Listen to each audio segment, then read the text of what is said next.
Halo, selamat pagi anak-anak ibu semua. Hari ini kita akan kembali melanjutkan materi pelajaran sejarah, di mana pada minggu lalu atau pada pertemuan-pertemuan sebelumnya kita belajar tentang kebijakan-kebijakan pemerintah kolonial di Indonesia. Hari ini kita akan belajar tentang apa dampak atau pengaruh dari kebijakan pemerintah kolonial bagi masyarakat Indonesia. Pada hari ini kita akan belajar pengaruh dari kebijakan pemerintah kolonial dari yang pertama adalah di bidang politik, kemudian pengaruh di bidang ekonomi, lalu kemudian pengaruh di bidang sosial budaya, dan yang terakhir adalah pengaruh kebijakan pemerintah kolonial di bidang pendidikan.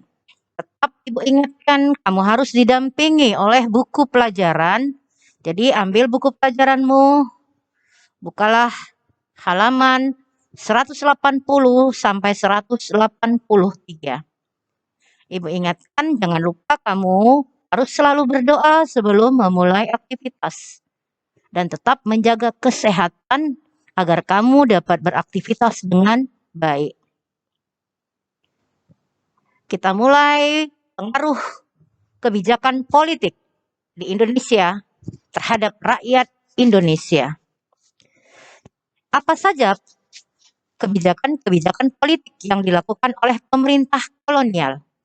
Yang pertama, mereka campur tangan dalam memilih penguasa. Artinya penguasa-penguasa di daerah, untuk memilih penguasa di daerah, mereka ikut serta dalam pemilihan tersebut, tapi bukan sebagai pihak yang dipilih, melainkan pihak yang mencampuri urusan pemilihan penguasa tersebut. Lalu mereka mendukung kerajaan-kerajaan untuk menguasai kerajaan lain.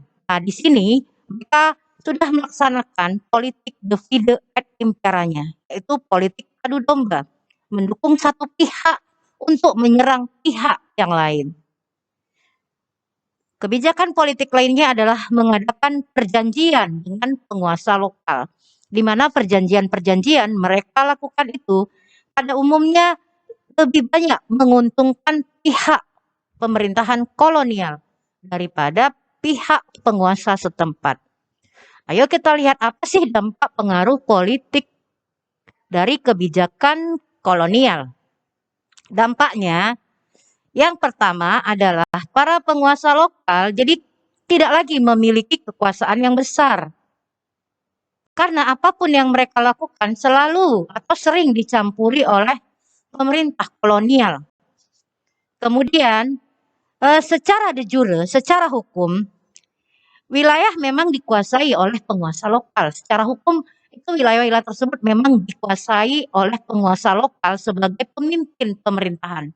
Tetapi secara de facto itu mereka pemerintah lokal sudah dikuasai oleh pemerintah kolonial. Jadi apapun yang dilakukan oleh penguasa-penguasa lokal itu harus mendapat dukungan atau persetujuan dari pemerintah kolonial. Jadi di sini kelihatan sekali di bidang politik penguasa-penguasa lokal tidak memiliki.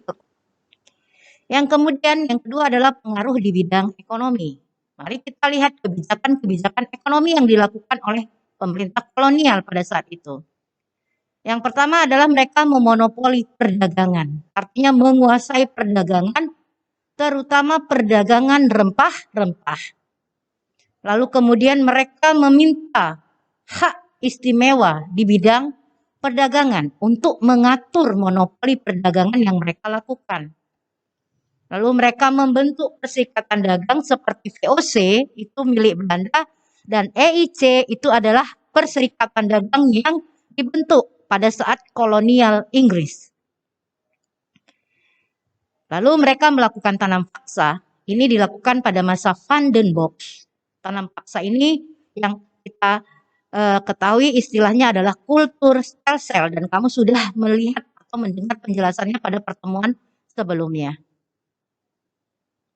Yang terakhir adalah melakukan kerja paksa atau yang istilahnya adalah Rodi, dan ini terjadi pada zaman Gubernur Jenderal Daendels. Mari kita lihat dampaknya terhadap rakyat Indonesia. Yang pertama, dampak dari kebijakan ekonomi mereka adalah banyaknya rakyat Indonesia yang meninggal saat melaksanakan kerja paksa. Karena pada umumnya mereka melakukan kegiatan tersebut tanpa waktu. Dan untuk memenuhi kebutuhan makanannya, mereka diberikan makanan dalam waktu-waktu tertentu dan jumlahnya sedikit. Sehingga akhirnya mereka terkena penyakit atau kelaparan dan akhirnya meninggal. Yang kedua, rakyat semakin melarat dengan adanya kebijakan tanam paksa. Karena dalam sistem tanam paksa, semua diatur oleh VOC. Dari mulai jenis tanaman yang harus ditanam, kemudian harga yang harus dijual kepada pihak kolonial oleh rakyat. Yang ketiga, terkurasnya sumber daya alam Indonesia untuk kepentingan mereka. Dan yang terakhir adalah munculnya kebijakan balas budi atau yang sering disebut dengan politik etis. Jadi untuk menghindari kecaman-kecaman dari luar yang mengecam tindakan kekejaman kolonial Belanda khususnya terhadap rakyat Indonesia, mereka lalu melakukan politik balas budi, di mana di sana mereka membuat program di bidang pengairan atau irigasi, lalu di bidang pendidikan, edukasi, dan melakukan migrasi, perpindahan penduduk, di mana mereka pindahkan penduduk-penduduk yang tidak memiliki lahan dari satu tempat ke tempat yang lain. Selanjutnya kita bahas adalah pengaruh di bidang sosial budaya. Kebijakan yang mereka lakukan di bidang sosial budaya adalah kebijakan-kebijakan yang sifatnya umum. Pada umumnya kebijakan di bidang sosial budaya tidak terlalu banyak karena mereka fokus di bidang ekonomi untuk mengeruk kekayaan sumber daya alam Indonesia, termasuk hak-hak petani. Lalu mereka pada bidang budaya, mereka melakukan rehabilitasi. Rehabilitasi ini artinya pemulihan kembali atau pembangunan kembali bangunan-bangunan peninggalan budaya yang rusak. Jadi kebijakan rehabilitasi ini adalah kebijakan yang sifatnya positif yang dilakukan pada zaman kolonial. Lalu mereka membantu lembaga-lembaga kebudayaan yang mereka bentuk. Artinya mereka mengembangkan budaya-budaya untuk tetap lestari. Nah, membantu lembaga-lembaga kebudayaan itu juga termasuk kebijakan yang sifatnya cukup positif. Karena dengan adanya ini, maka ciri khas budaya Indonesia itu tidak pudar.